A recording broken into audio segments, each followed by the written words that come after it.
বন্ধুরা দিদি গেছেন আজকে নতুন একটা ভিডিও শুট হচ্ছে। আজকে বানাবো আমি ডিম দিয়ে তরকারি করব। ডিমের প্রথমে মামলেট করে তারপরে তরকারি করব। শুধু ডিম না, আলুও দেবো ওর সাথে। এভাবে লম্বা লম্বা করে কেটে নিয়েছি। আর কীভাবে বানাচ্ছি বন্ধুরা আপনারা দেখবে, প্রথম থেকে লাস্ট পর্যন্ত আমার ভিডিওটা দেখবে, কোথাও যাবে না বন্ধুরা।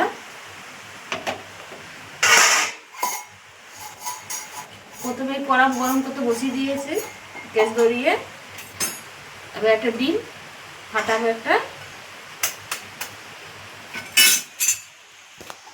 আপনারা যেমনই বানাবে, আমি যেভাবে বানাচ্ছি দেখিয়ে দিচ্ছি বন্ধুরা। এবার পেঁয়াজ কুচি দিলাম,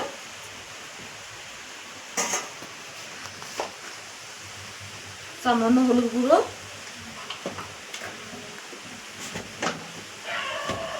নুন, 1 চামচের মতো তেল দিয়ে দেবো।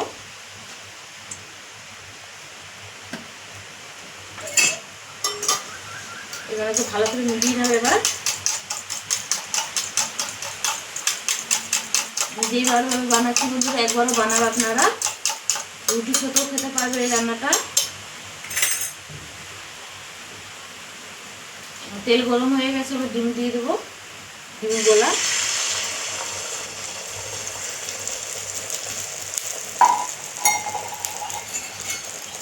এই রান্নাটা আমরা বাড়িতে ট্রাই করি, তো ওই রান্নাটাই আজকে আপনাদের কাছে নিয়ে আসছি বন্ধুরা। আমার ডিমটা হালকা হালকা কালার চেঞ্জ হয়ে গেছে, এখন উল্টে দেবো।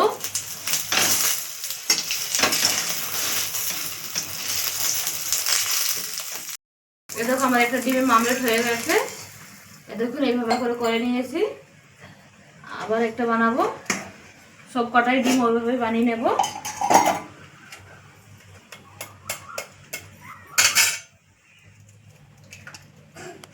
দিয়ে দেবো 1 চামচের মতো।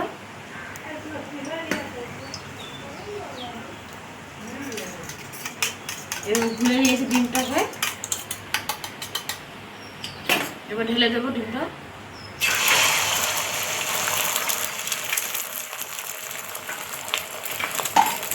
সব ডিম আমি এইভাবেই বানিয়ে নেব, মামলেট করে নেব।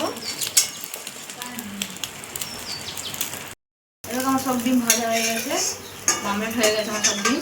এভাবে করে পিস করে নিয়েছি। আপনারা সাইডে লম্বা লম্বা করতে পারেন, দেখতে ভালো লাগবে সেই এভাবে করে নিয়েছি। এবার ওই তেল দিয়ে দেবো। এবার আলুগুলো লাল লাল করে ভেজে নেব। এই রান্নাতে আলুগুলো লাল লাল করলে খেতে ভালো লাগবে, সেই আলুগুলো প্রথম ভেজে নেব।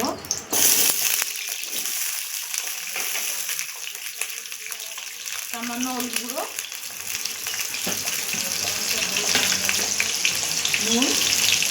নুন দিয়ে ভাজা করলে আলুতে নুন ঢুকে যাবে, আর তাতে আলু সেদ্ধও হয়ে যাবে, কালার এসে যাবে খুব ভালো করে।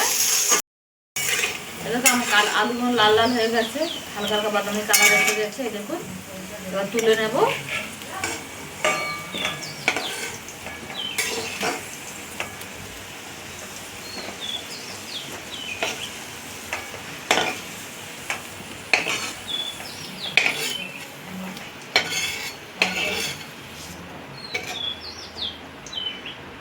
সব আলু তুলে নিয়েছি, লাল লাল হয়ে গেছে। এখন দিয়ে দেবো একটা তেজপাতা ফোড়নে,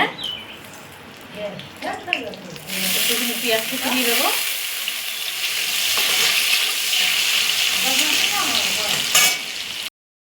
আমার পেঁয়াজগুলো হালকা করে ভাজা ভাজা হয়ে গেছে। এর মধ্যে নিয়েছি আদা, রসুন আর জিরে আর শুকনো লঙ্কা বেটে নিয়েছি একসাথেই। এবার দিয়ে দেবো।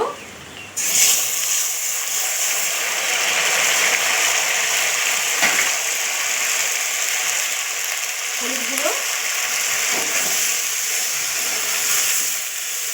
ভালো করে একটু মশলাটা কষে নেব। মশলা আমার ভালো করে কষা হয়ে গেছে, এরকম কালার কত সুন্দর এসেছে। এবার দিয়ে দেবো ভাজা রাখা আলু। 2-3 মিনিট এটাকে নাড়িয়ে নেবো, একটু মশলার সাথে মিলিয়ে নেব। দেখুন এভাবে করে। এবার স্বাদ মতো নুন দিয়ে দেবো।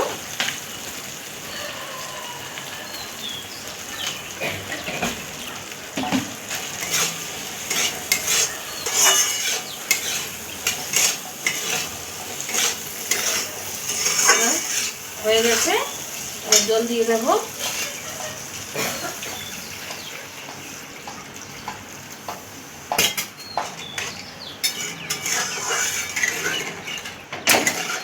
এবারে ভালো করে ফুটে যাবে, তখন ডিমে মামলেট গুলোকে ঝরে দিয়ে দেবো। এবার চাপা খুলে দেখবো আমার আলুটা সেদ্ধ হয়েছে কিনা।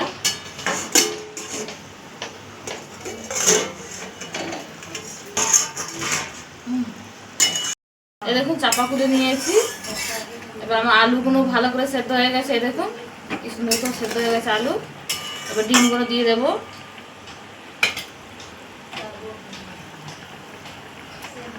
একটা একটা করে সব ঝরে ছেড়ে দেবো।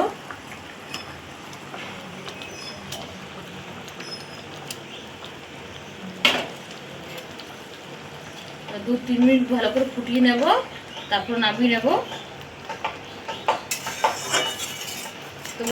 এবার রান্না হয়ে গেছে। এবার আবার একটু গরম মশলা দিয়ে দেবো।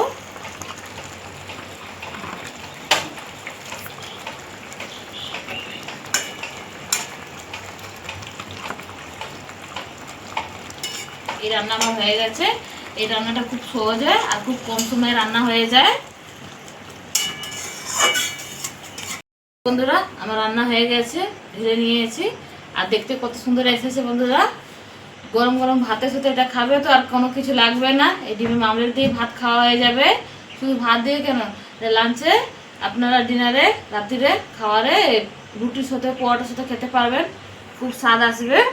তো বন্ধুরা আমার রান্নাটা কেমন লাগলো অবশ্যই জানাবে। আমার চ্যানেলটাকে সাবস্ক্রাইব করে দেবে। আজকের জন্য ধন্যবাদ। ভালো থাকবে, সুস্থ থাকবে বন্ধুরা। আবার নতুন ভিডিওতে আবার দেখা হবে। আজকের জন্য অতটাই।